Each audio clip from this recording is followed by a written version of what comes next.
नमोस्तु तुभ्यं मुखाभासको दर्पणे दृश्यमानो मुखत्वात् पृथक्त्वेन नैवास्ति वस्तु चिदाभासको धीषु जीवोऽपि तद्वत् स नित्योपलब्धि स्वरूपोऽहमात्मा स नित्योपलब्धि स्वरूपोऽहमात्मा। बाळ हस्तामलक आचार्यांना सांगतात, आरशाचा दृष्टांत आहे. आरिसा न पाहता पहिले मुख काय होते हरपले, मग आरिसियात सापडले तैसे नव्हे संचले मुखी मुख. आरसा पाहिल्यानंतर आरसा प्रत्येक मनुष्य सकाळी अनुभव घेतो, आरसा समोर घेतो आणि ते शरीराचं प्रतिबिंब पाहतो, निहाळतो. मग आरसा घेतल्यावर ते मुख आलं आणि आरसा बाजूला सारलं की मुख निघून गेलं, असं आहे का? नाही. मुखाला मुख पहिलंच आहे, तिथल्या तिथंच आहे, ते कुठं गेलं नाही, चोरलं नाही, हरपलं नाही. फक्त आरसा समोर आणला की असलेल्या प्रतिबिंबाची त्याच्यामध्ये प्रतिबिंबित होते. ते म्हणजे त्याच्यामध्ये काय आहे, जसं माती, दगड हा मातीच्या अशुद्ध कणाचा आहे आणि आरसा हा मातीच्या शुद्ध कणाचा आहे, म्हणून त्याच्यामध्ये दीप्ती होते, म्हणून त्याच्यामध्ये ते प्रतिबिंब प्रगट होण्याची व्यवस्था आहे, म्हणून ते त्याच्यामध्ये दिसतं. असं समोर धरला की आणि ते बाजूला सारलं की दिसणं बंद होतं, पण मुखाला मुख कायम असतं. तसं निजमुखाचे वैभव, तसं आत्मचे मुख आहे ना, आत्मस्वरूप जे आहे त्याचं वैभव काय सांगावं. पाहो ऐसी बांधे हाव, ते हवे ते केले अपूर्व, मिथ्या द्वैत भाव प्रगट दावी. मग तो काय करतो, मिथ्या प्रगट भाव दाखवत असतो. जसं अंतकरण उपाधी घेतली, मनाचा आरसा घेतला की मग दोन दिसणार, एक मूळ स्वरूप आणि हे प्रगट स्वरूप. मग दोन झाले का? ते एकच आहे. पण अंतकरणाचा आरसा घेतला की मग त्या आरशामध्ये हे बाकीचे सगळे चित्रीकरण दिसणार तुम्हाला. जेत हे संसार चित्र उमटे, तो मनोरूप पटो फाटे, सरोवर आटे प्रतिमा नाही. मनाच्या पडद्यावर संसाराचं चित्र उमटत असतं. असा मनाचा पडदा आरसा काय आहे, खूप मोठा आहे, विस्तीर्ण आहे. पण त्या द्वैतामुळं आत्मस्वरूपाचं वैभव कसं वाटतं, वेगळं वाटतं. मज म्या देखावे आपण, मीच मला पाहायला लागलो. मीच काय करायला लागलो, मला पाहायला लागलो. ऐशी आत्मत्वी इच्छा पूर्ण, मग ती इच्छा पूर्ण करण्यासाठी अंतकरणाचा स्वीकार करावा लागतो. तिची मुख्यत्वे माया जाण, तिची अंतकरण गुणभागी. तीच माया आहे आणि तेच गुण विभागानं त्याला काय म्हटलेलं आहे, अंतकरण म्हटलेलं आहे. कारण प्रगटता कशामध्ये, चैतन्याची, अंतकरणात. तसं मुखाची प्रगटता आरशामध्ये आहे, तसं चैतन्याची प्रगटता अंतकरणात आहे. तीवी सहज आत्मस्थिती, ते आत्मत्वे स्फुरे आत्मस्फूर्ती. सहजच आत्मा कसा आहे, आनंदरूप आहे आणि ती स्फूर्ती होत असते अंतकरणामध्ये. मग विषय जरी नसला तर अंतकरणामध्ये आनंद असतो. मग लहान लेकराला पहा ना, ज्योत पाहिली की आनंद होतो, आहे ना. आपल्याला ज्योत पाहिल्यावर आनंद होत नाही. का होत नाही, कोणाला माहीत का होत नाही. पण ते म्हणते की लहान लेकराला वाटतं की त्याला म्हणते ह्याला काही कळत नाही.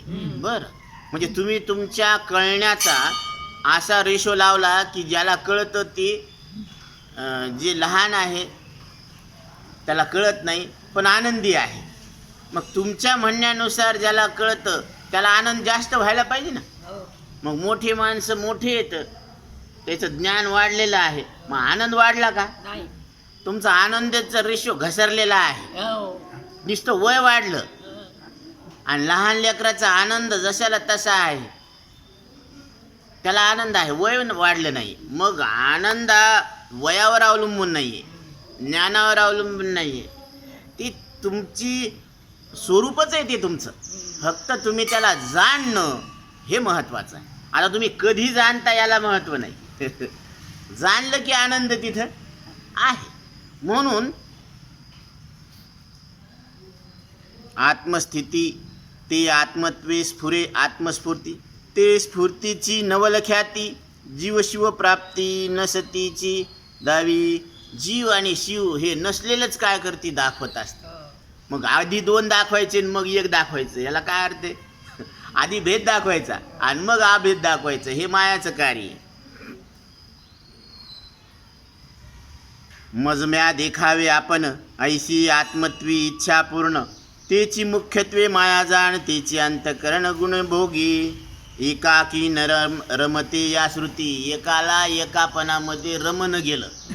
आता लाईट गेल्यावर घरात एकटंच असतं, प्लॉट मोठा दिसतो आणि त्याला करमत नाही, म्हणून ते अंगणात येऊन बसते.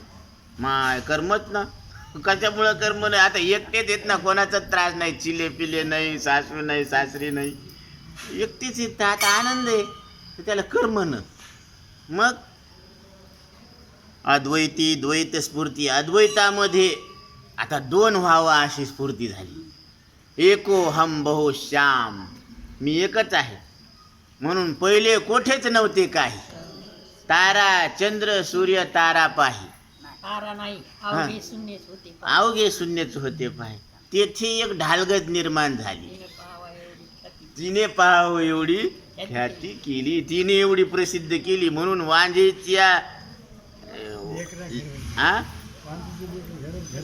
घरभर म्हणजे तिचं वांजे, पण तिचे लेकरं असे घर भरून गेलं लेकरांना.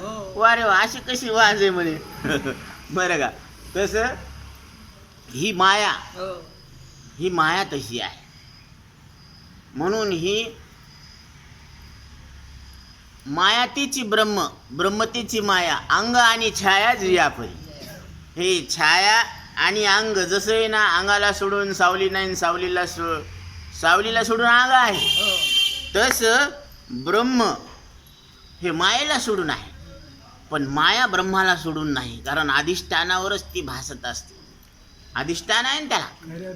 हां, खोट्यावर खोटं भासत नसतं, ते खऱ्यावर खोटं भासत असतं. आणि खरं खरंच असतं आणि खोटं खोटं असतं. हे असं विचारानं लक्षात घ्यावं लागत असतं. म्हणून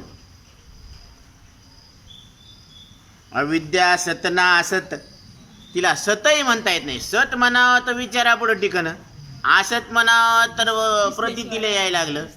मग सतही म्हणता येत नाही, असतही म्हणता येत नाही. म्हणून वेदांत शास्त्र सांगतं की सता सताहून विलक्षण अनिर्वचनीय. हे जगत कसं आहे?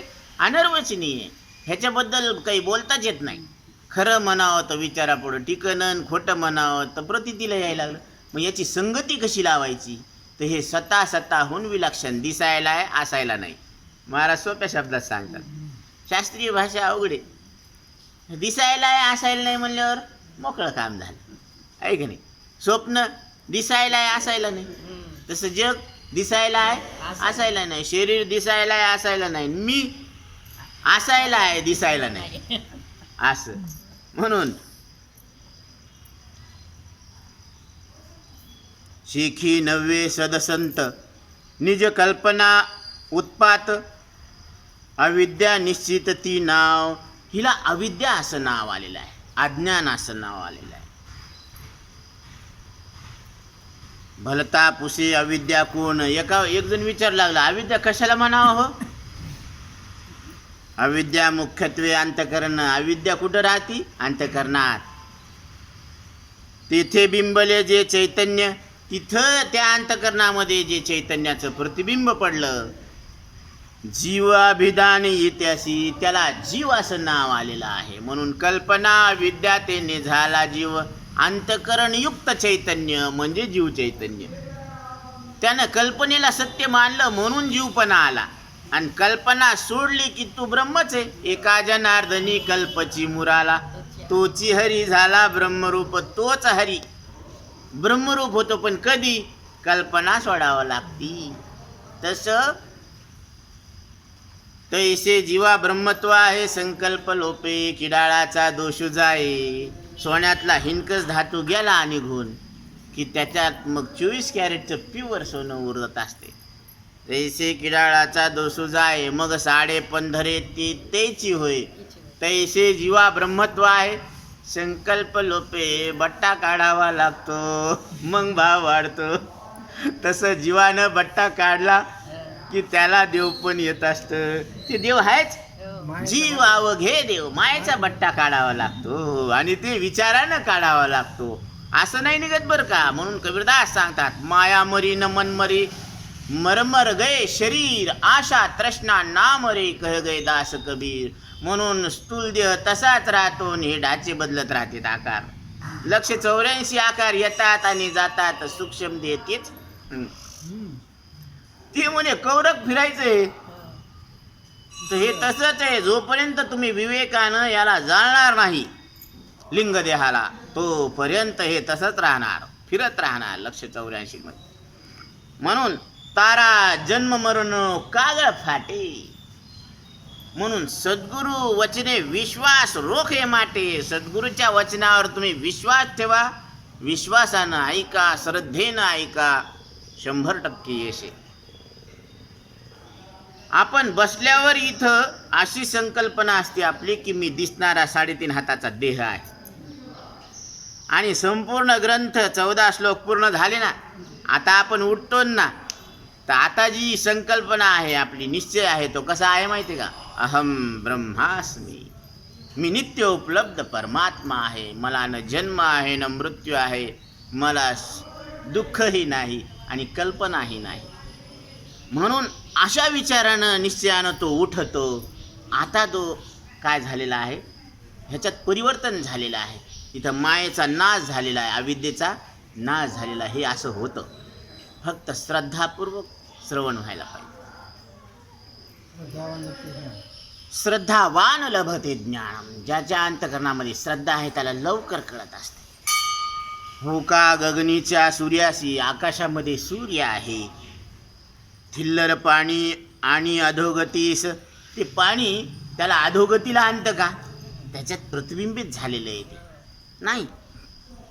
तेवी नित्यमुक्त आत्मयासी आणि जीवत्वासी निज कल्पना. तसा नित्यमुक्त आत्मा आहे आणि त्या नित्यमुक्त आत्म्याला ही कल्पना जीवत्वाला आणू शकते का. तो जीव झाला का मानायला लागला. मानणं सोडायचं अनुभव आहे. आता प्रत्येक मूर्ती देव आहे अशी मान्यता आहे का अनुभव आहे. मान्यता आहे. आणि तुम्ही देव आहे अशी मान्यता आहे का अनुभव आहे. क्या बात आहे. अनुभव आहे. मग मान्यता श्रेष्ठ आहे का अनुभव श्रेष्ठ आहे. अनुभव श्रेष्ठ आहे. आणि तो अनुभव म्हणून कळण्यासाठी सद्गुरूची आवश्यकता लागत असते. गुरुविना अनुभव कैसा कळे. हे सद्गुरू काय करतात अनुभव म्हणून लक्षात आणून देतात.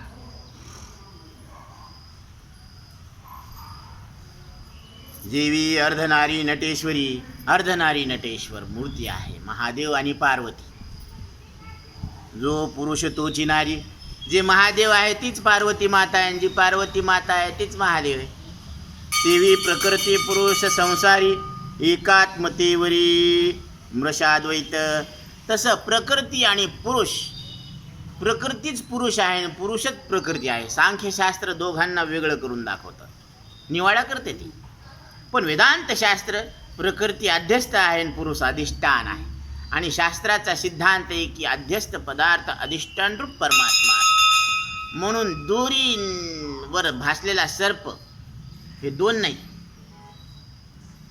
एकच आहे. तसं ही सृष्टी आणि मी दोन नाही एकच आहे. ही आपली शोभा आहे. एका जनार्दनी एकपणे उभा.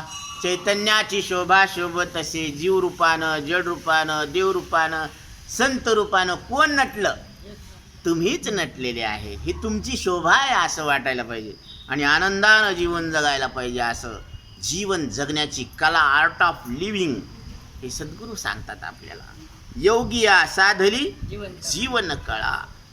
आपल्याला जीवन जगण्याची कला आपल्याला शिकवतात. आत्मा आत्मी मुळी नाही. आता हे पुरुष आहे म्हणल्यावर इथं आत्मा आहे आणि ही स्त्री शरीर आहे म्हणले इथं आत्मी. असं नाही आहे. लिंगभेद शरीरात आहे आत्म्यात नाही आहे. ते प्रकृती पुरुष कैचा काही, मग तिथं प्रकृती आणि पुरुष असा भेद कशामुळं? हे नसता आभासे पाही, हे नसलेलंच काय असे भासत आहे. कल्पनेच्या ठाई नटनाट्य, हे कल्पनेमुळं हे नाटक उठून दिसायला लागलं. बरं, आपण ज्यावेळेस नाटक पाहतो तर ती नाटक आपण माहिती आहे निघत असतो नाटक पाहायला, पण तिथं गेलं की सगळं सत्य वाटत आणि डोळ्यातून अश्रू येते. होतं की नाही असं? पिक्चर पाहिल्यावर रडू येतं का नाही? येते रडू. कशामुळे येते? आपण त्याला तर माहिती आहे हे खोटे, पण ते पाहत असताना आपण त्याला सत्य समजायला लागतो आणि ते सत्य समजल्यामुळं मग दुःख होतं. नाही तर ते निश्चय काय होता, आपण म्हणायला लागलो की मी पिक्चर पाहायला चाललो आणि तिथं गेल्यावर हे रडून काहून बाहेर आला. ते पाहता त्याला खरं मानलं. तसं ह्या जीवाला कल्पना आहे ना, हे सगळं भासमान आहे ना. मग हे भासमान असताना दुःख का व्हायला जीवनात? हे जीवन जगत असताना काही घटना पाहत खऱ्याच मानून बसते, त्याच्यामुळं त्याला दुःख होते. म्हणून न करी रे संग राहे रे निश्चळ, लागोनी दे मळ ममतेचा, ममता चिटकून घेऊ नका. पहा कासया हा सत्य मानिला संसार, काय केले सार माझी माहिती. कशामुळं मानला तुम्ही संसाराला सत्य? कोण म्हणलं तुम्हाला?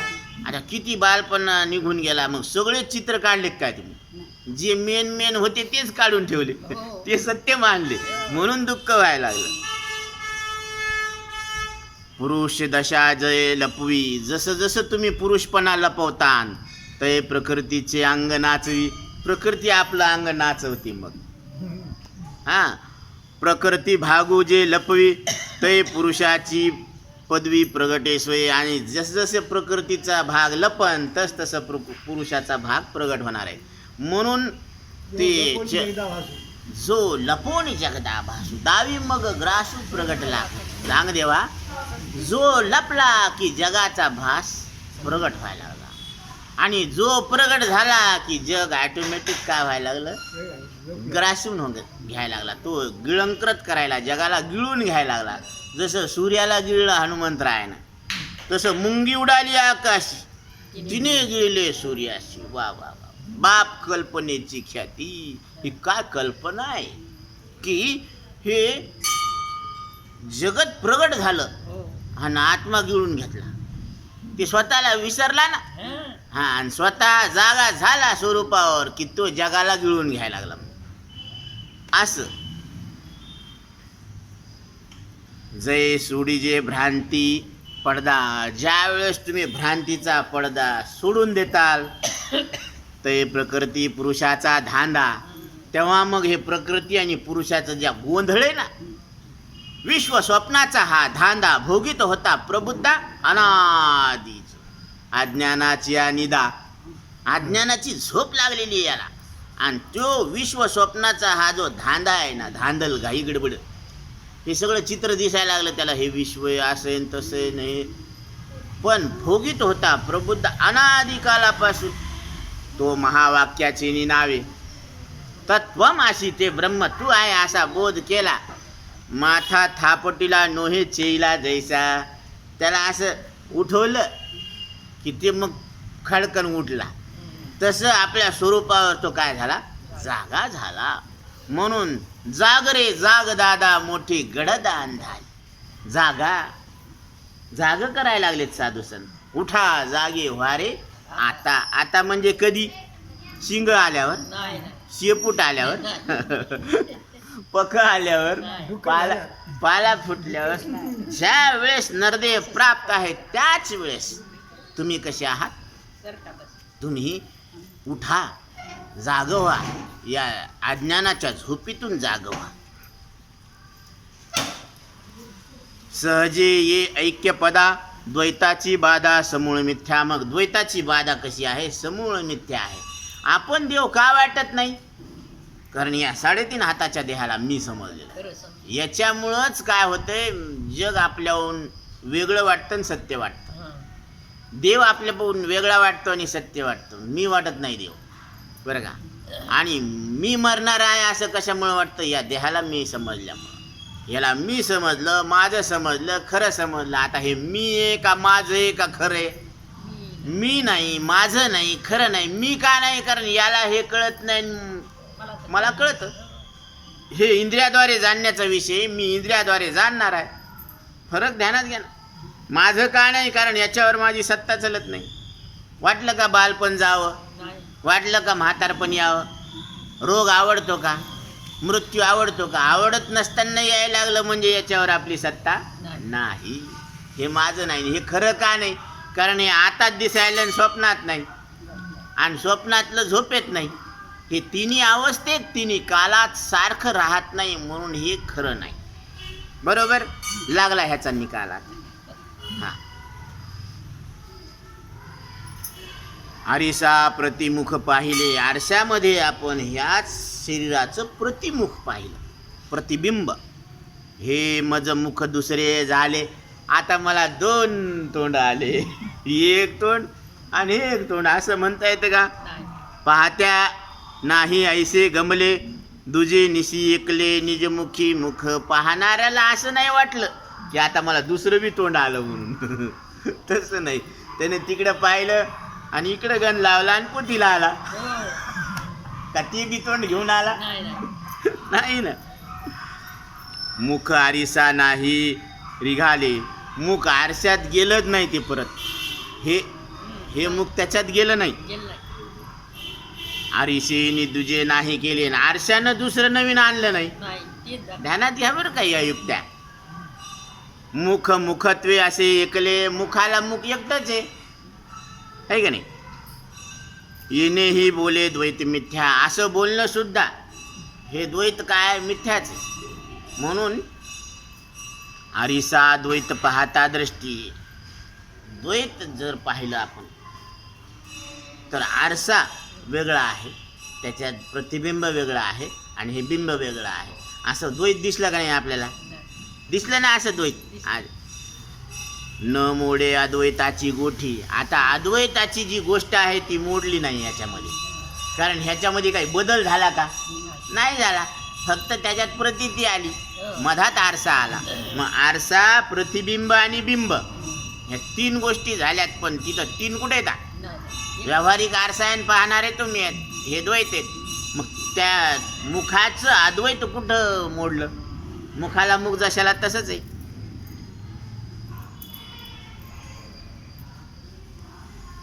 तेवी देखता सकळ सृष्टी. तसं सगळ्या सृष्टीकडे पाहत असताना अद्वैत पुष्टी अभंगू. तुम्ही अद्वैत परमात्मा आहे आणि त्याच्यामध्ये तुमचा काहीच बदल झाला नाही. तुम्ही जेम नो तेम अभंग. पहिली लाट उठली आणि दुसरी लाट उठायची, याच्यामध्ये जे आहे ना तिथं डुबकी लावायची. तेच नारायण आहे. तसं अंतकरणातल्या विचारांची पहिली लाट उठून गेली, दुसरी लाट अजून उठायची.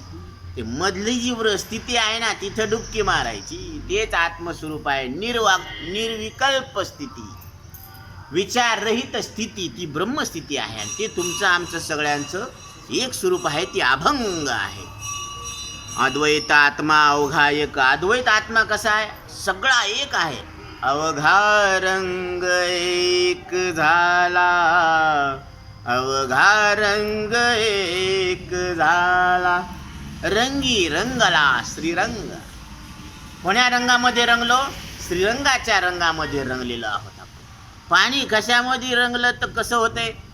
त्याला कोणता रंग आहे ते त्याला विचारा ना. ते म्हणले पाणी तेरा रंग कैसा, जिसमें मिलाय वैसा.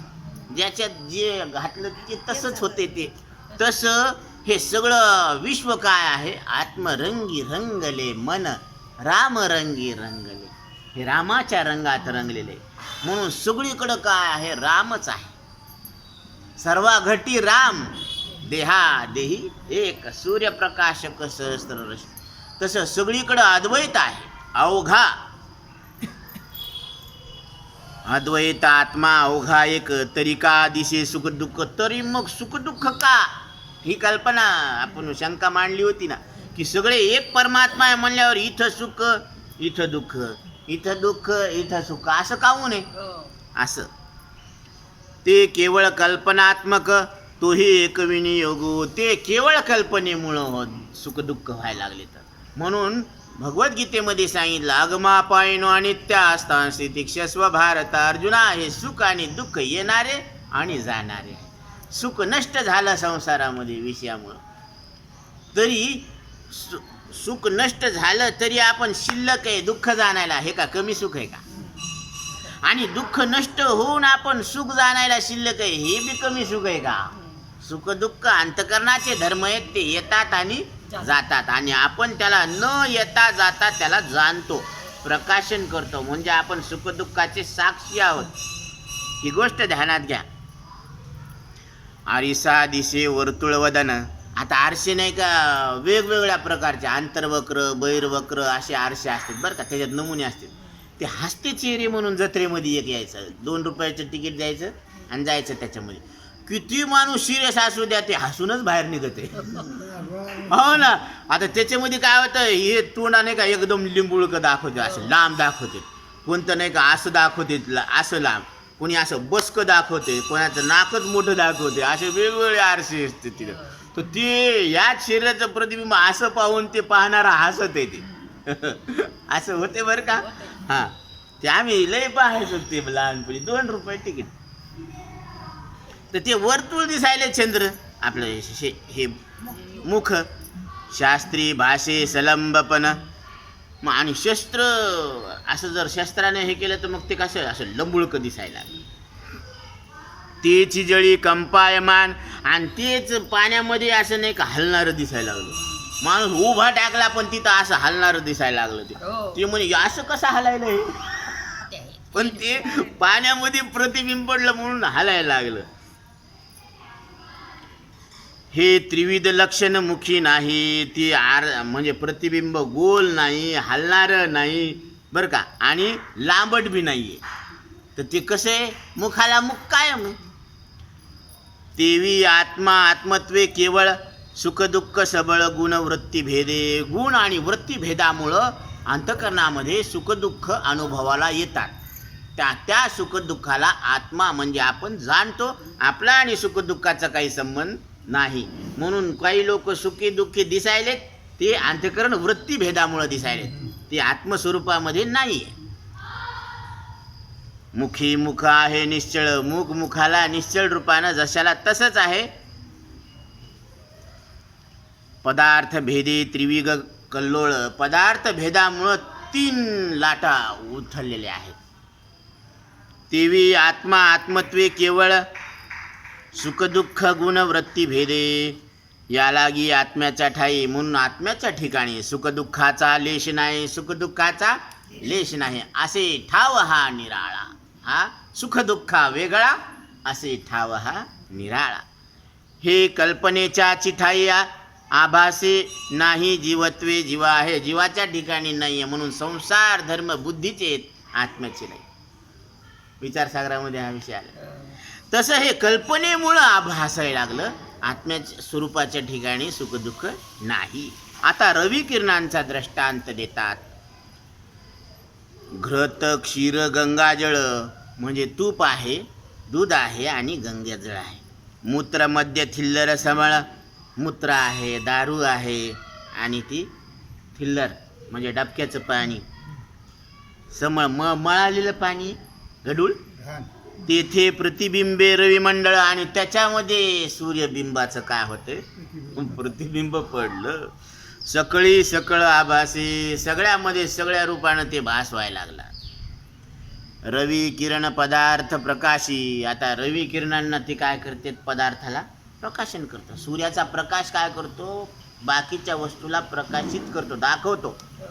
मग पदार्थ परप्रकाश्य आहेत, प्रकाशित होणारे, आणि सूर्य स्वयंप्रकाश आहे, तो पदार्थांना प्रकाशन करणारा प्रकाशक आहे. ध्यानात घ्या, प्रकाश्य आणि प्रकाशक 2 आहेत इथं. तिनेची देखीजे प्रतिबिंबाशी, शेखी त्यातेच म्हणती दोषी पदार्थ भाषी प्रतिबिंब. आता त्यानंच काय केलं, प्रतिबिंबाला पाहिलं. त्या सूर्यप्रकाशातच काय केलं आपण, प्रतिबिंब पाहिला. शिखी त्यातेच म्हणती दोषी, आणि त्यालाच नाव ठेवायला लागलो. काय सूर्य गडूळ दिसायला लागला, काय ती दारूच्या पात्रातच पडला. आणि ते दारूचं कशाला पात्र आहे, ते तर वरच्या वरीच आहे ना, ते त्याला कशाला दोष द्यायलेत की सूर्य गडूळ झाला. पदार्थाभासी प्रतिबिंब, आता पदार्थ जसा पात्र असन तसं भासायला लागला. सुखी श्रीमंत पुण्यशील, तसं आता जसं घराणं असन तसं श्रीमंत घराण्यात त्याला शरीर भेटलं तर ते म्हणे श्रीमंत येतं, गरीब घराण्यात म्हणलं तर म्हणे गरीबच आहे. आत्मा कुठं गरीब आणि श्रीमंत आहे. पुण्यशील आधम नष्ट अमंगळ, हे आधम आहे, नष्ट आहे, चांडाळ आहे, अमंगळ आहे. ऐसे हाती लोक सकळ, तरी ते निर्मळ प्रतिबिंबाबिंब. असे लोक वेगवेगळे येतं, वेगवेगळ्या प्रकारचे भेद दिसायला लागलेत. पण प्रतिबिंब मात्र कसं आहे, बिंबरूपच आहे, त्याच्यात काहीच दोष नाही आहे. त्या त्या पदार्थ रस मिळे, त्या पदार्थाच्या रसामध्ये मिळून मुख्य बिंब नाही भिजले. मुख्य बिंब भिजले नाही, ते दिसाय प्रतीती व्हायली फक्त त्या रसामध्ये. शेखी प्रतिबिंब नव्हेची बोले, मध्येची लेपिले पदार्थ मात्रे. शेवटी प्रतिबिंब बोलतच नाही तसं. आणि हे कशामुळं दिसायला लागलं, हे पदार्थामुळं तसं वाटायला लागलं, त्याचा लेप चढल्यासारखा वाटायला. तीवी सुखदुःख पाप पुण्य, तसं सुखदुःख पाप पुण्य. आपण मागं उदाहरण घेतलं ना, शरीर अधिष्ठान आणि शरीराला कारण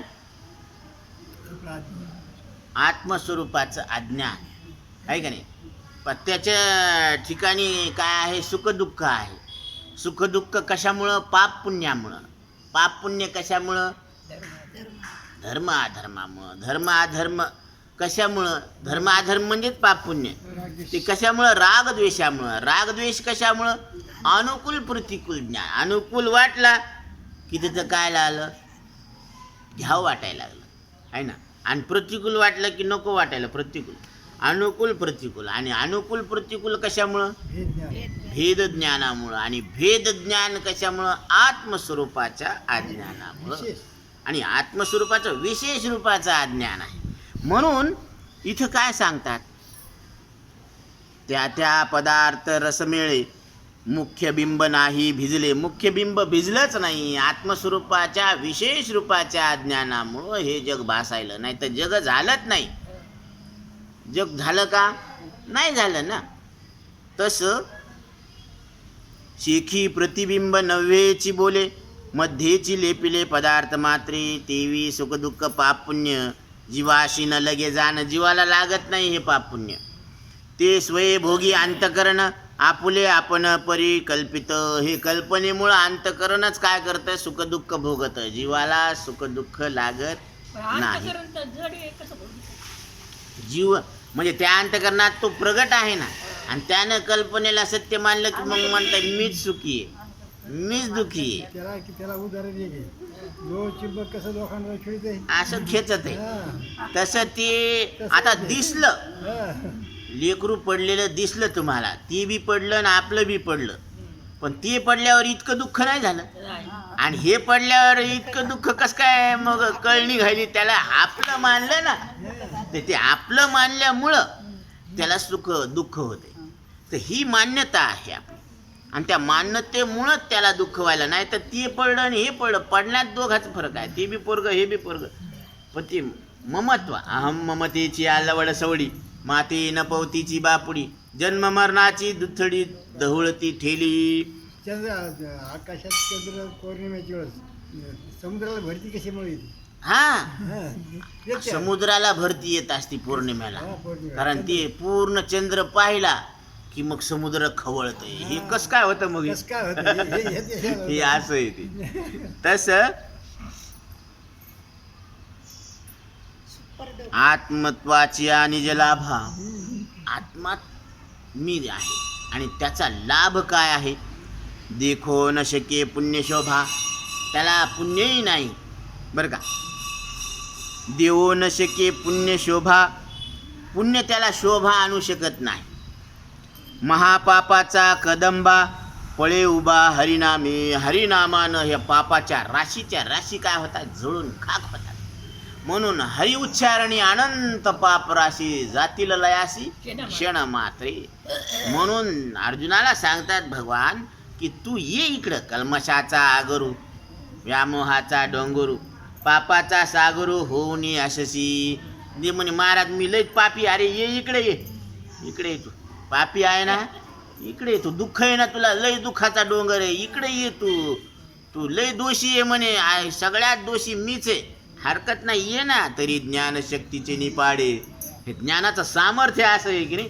अघवी त्रैलोक्याचे ठोकडे, ऐसे सामर्थ्य असे चोकडे ज्ञानी. या ज्ञानामध्ये अशी पावर आहे की तुझे सगळे दोष, मलिनता बरं का आणि अज्ञान हे सगळं जळून खाक होतं, पाप सगळं जळून जातं. कारण ज्ञानाग्नी दग्ध कर्मानी भस्मसात कुरुते अर्जुन. हे ज्ञानाच्या अग्नीत तुझं सगळं कर्म जळून जातं आणि तू कसा होतो, निष्पाप होतो. सकळ पापाचे संहरी, या लागी बोलीजे नामे हरी. हे सगळ्या पापाचा संहार करतं, म्हणून याचं नाव हरी, हरण करतं. हे आहे का नाही, पाप हरण करतो. पुण्य पाप तिळभरी, आत्मसाक्षात्कारी उरेना. हे पुण्यात्मक पाप बी तिळभर सुद्धा असं उरत नाही आत्मसाक्षात्कार झाल्यावर. म्हणून आत्मसाक्षात्कार होणं गरजेचं आहे.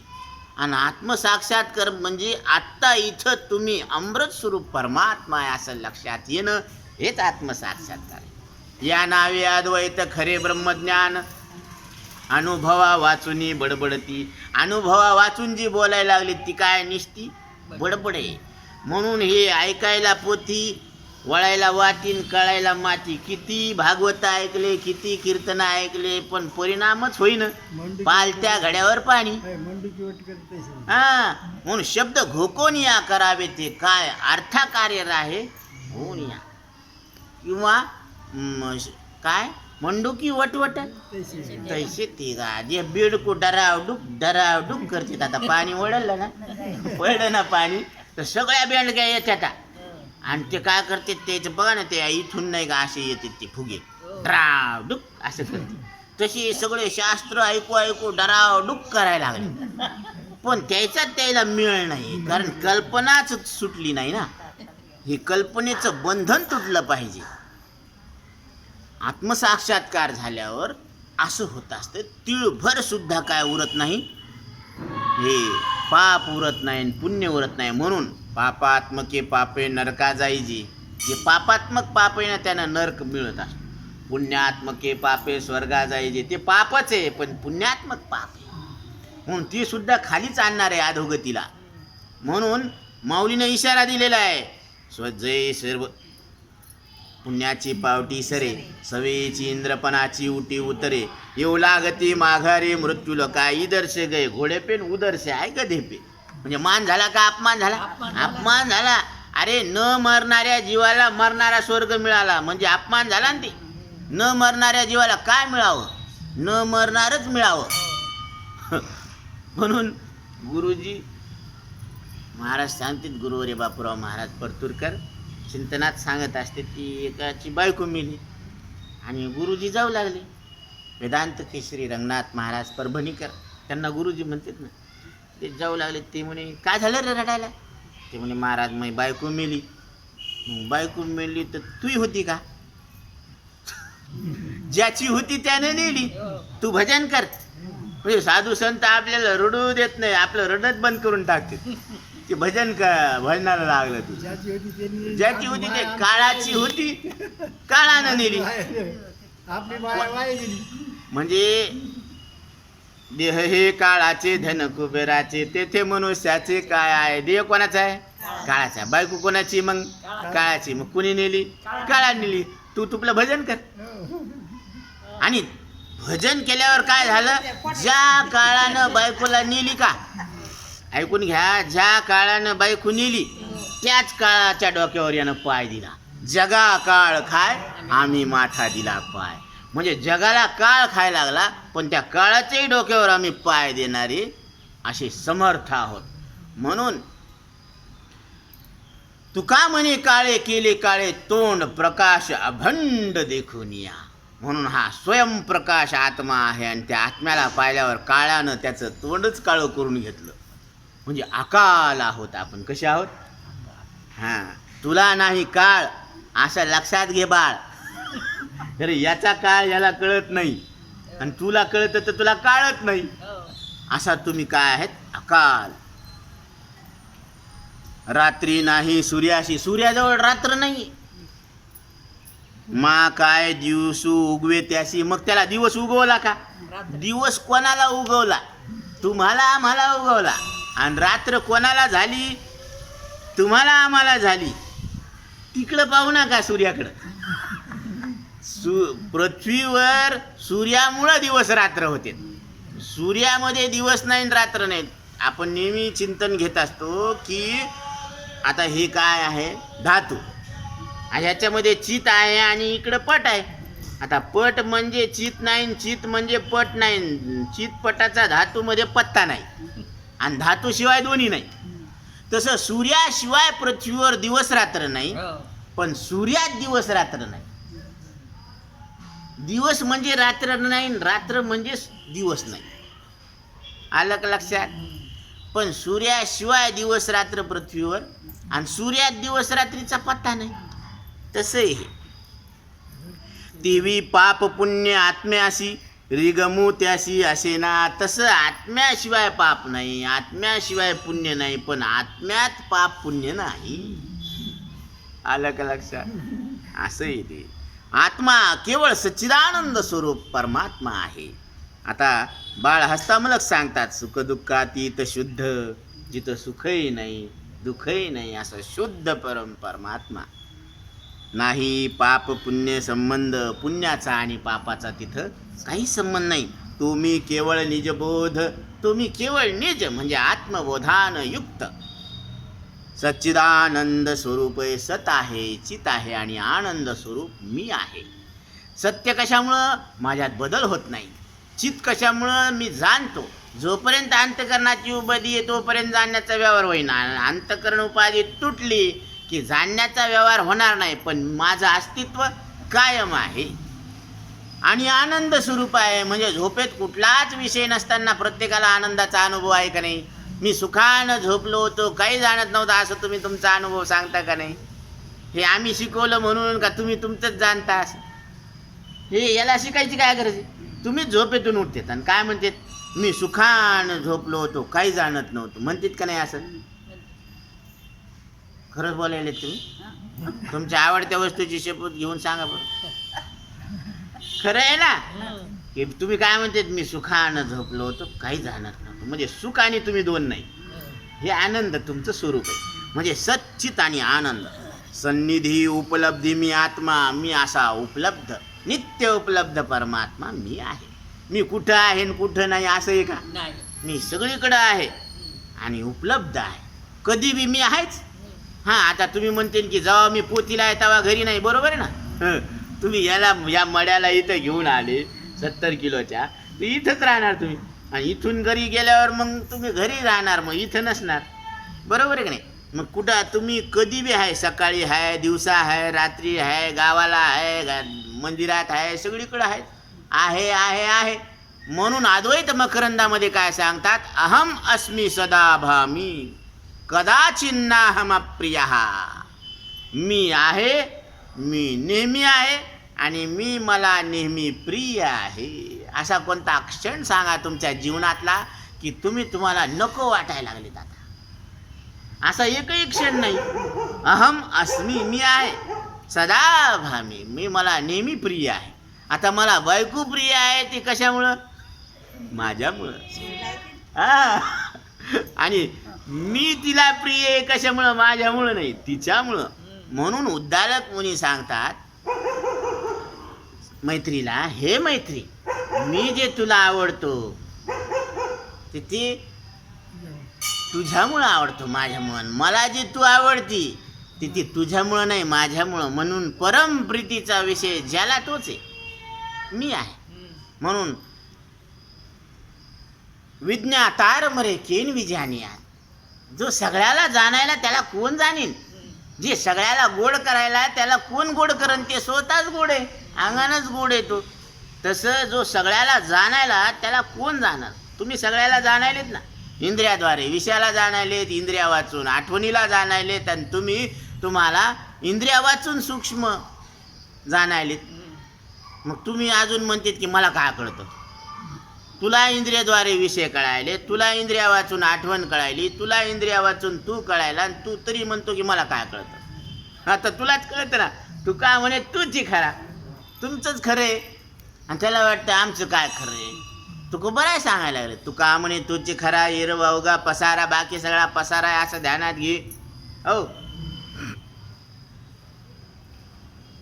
सन्निधी उपलब्धी मी आत्मा, हे लघुत्वाची प्रमा, हे सुद्धा म्हणणं लघु कमीपणाच आहे बापा. तिथं जेथे ठाव नाही कर्म ब्रह्मा, तुम्ही परमात्मा परात्पर. जिथं कर्मच नाही तिथं ब्रह्मा कशाला येईन?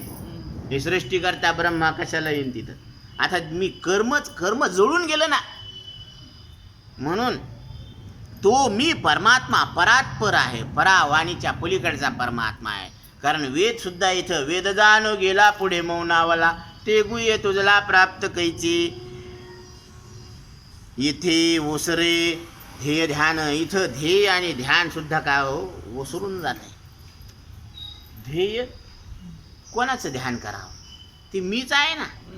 मुनी हृदय ज्याचे करीती ध्यान, तो आत्मा मी सोय आप्तकाम. तो मीच आहे, तरी नमन कोणा करावे म्या. मग मी नमन कोणाला करावं? आता तुम्हीच तुम्हाला नमन करावं. बरं का? हर समरसे साध्य साधन, साध्य आणि साधन समरस झालं, एकरूप झालं. जे साधन होतं ती, आणि जे साध्य होतं, साध्य काय होतं? ब्रह्मरूप. आणि साधन काय होतं? मनुष्यदेह. येणे साधिले परब्रह्म, नरदे निधान लागले हाती. उत्तम सार उत्तम गती, जे देवची होऊ म्हणती ते होती, तरी का चित्तीने धरावे. किंवा